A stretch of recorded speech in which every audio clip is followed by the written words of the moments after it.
Bienvenidos todos a este análisis narratológico cinematográfico de la película Oscuro Animal. Oscuro Animal es una película de Felipe Guerrero estrenada en el 2016, en donde el director y productor Felipe Guerrero tiene una perspectiva diferente en cuanto al conflicto armado de Colombia.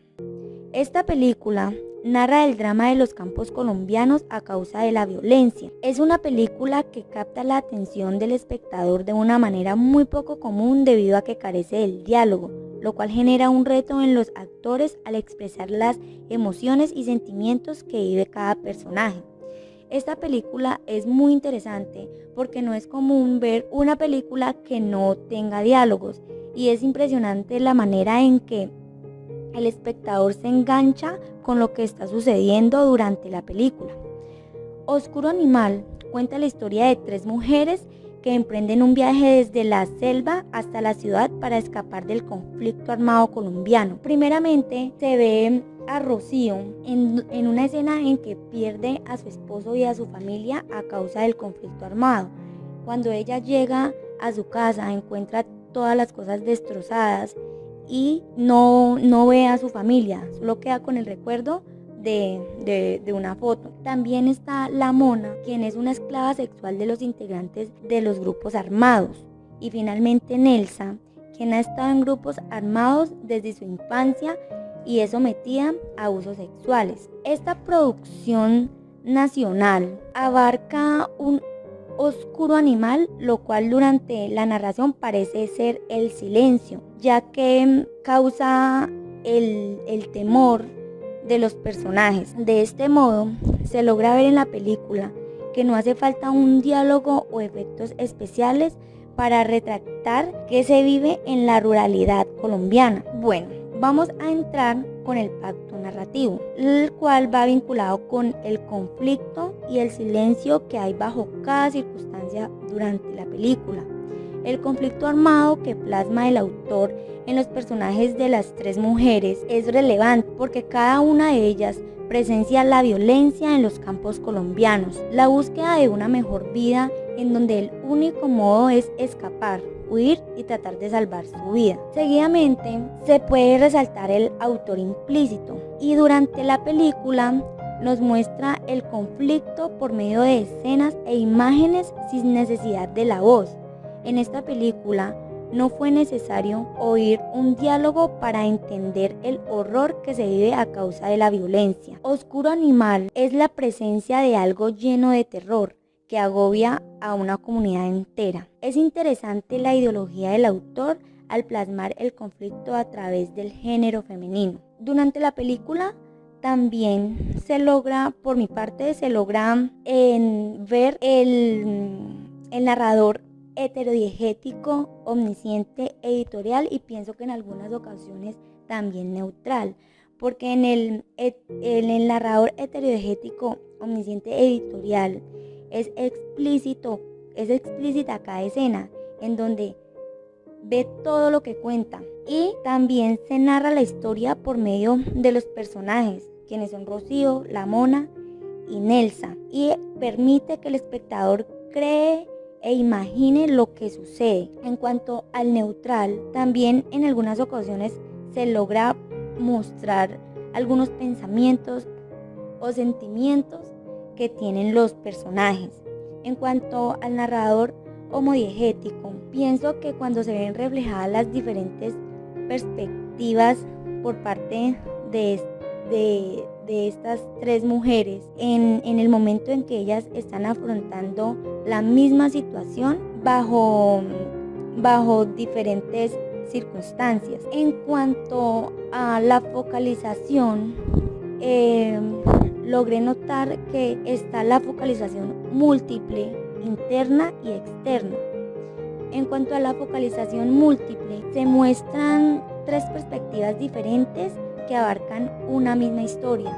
Rocío, La Mona y Nelsa viven situaciones distintas, pero que abarcan un mismo problema, que es la violencia en Colombia por parte de los conflictos armados y y el desplazamiento forzado. En cuanto a la focalización interna, se plasma la historia de los personajes, y en cuanto a la focalización externa, permite registrar lo que los personajes ven y escuchan, y no penetran la mente de los personajes en el momento de la narración, y también está expuesto a que el espectador solo ve lo que la cámara registra, lo que simplemente está sucediendo en el alrededor. De este modo, la película nos engancha con los sucesos. El trama que hay durante toda la película es un gancho eficiente para que el espectador esté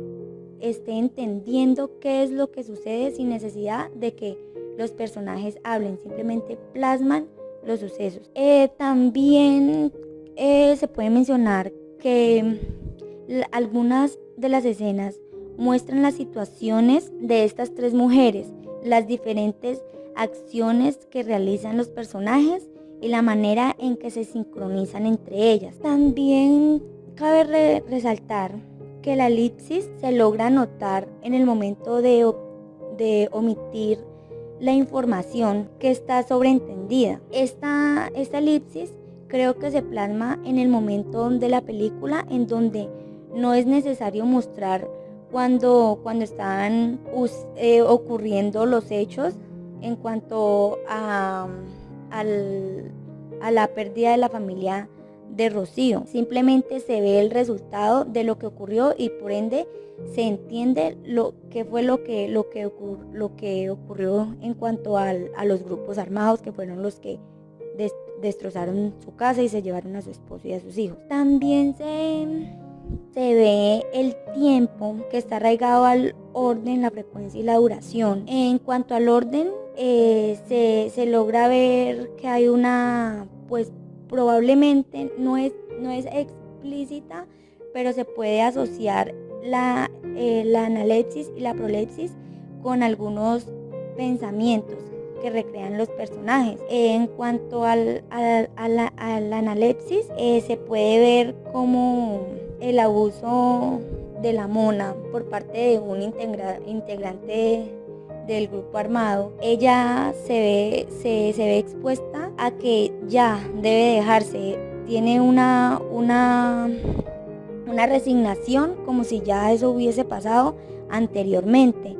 Y en cuanto a la prolepsis, se puede ver también en el momento en que Rocío va en un bus y un grupo armado hace un enfrentamiento y los sacan a ellos. Ella ya estaba atenta a lo que probablemente iba a ocurrir. En cuanto a la frecuencia, se puede notar el relato singulativo en el momento en que empieza también la película, porque solo la escena de Rocío, de donde pierde a su familia, solo se muestra una vez durante la película, solo se cuenta esa vez y ya. Y en cuanto al relato siléptico, se puede ver como en el momento en que la mona es abusada y en los momentos que Nelsa también sufre este tipo de violencia, porque ya habían pasado anteriormente. Y finalmente, la duración, que va arraigado a las escenas que tienen los personajes y se relaciona con las acciones de cada uno de ellos. Entonces con esto podemos dar paso a las pausas descriptivas, en donde los detalles se pueden ver en el momento en que empieza la película con la mona. Los detalles de los elementos son relevantes, cada cosa se enfoca hasta llegar a la cama en donde se encuentra acostada la mona. Y pues creería que también se podría asociar la pausa descriptiva en las escenas que hay en el principio de la película con Rocío. Otra cosa que quería recalcar era que, pues, a pesar de que se sabe que es una película que plasma el conflicto armado en Colombia, no tiene un lugar específico. Se sabe que es en la selva, pero no en cuál especialmente, y tampoco las fechas en que estos eventos fueron presenciados. Bueno, muchas gracias por su atención y espero pues les haya quedado todo claro.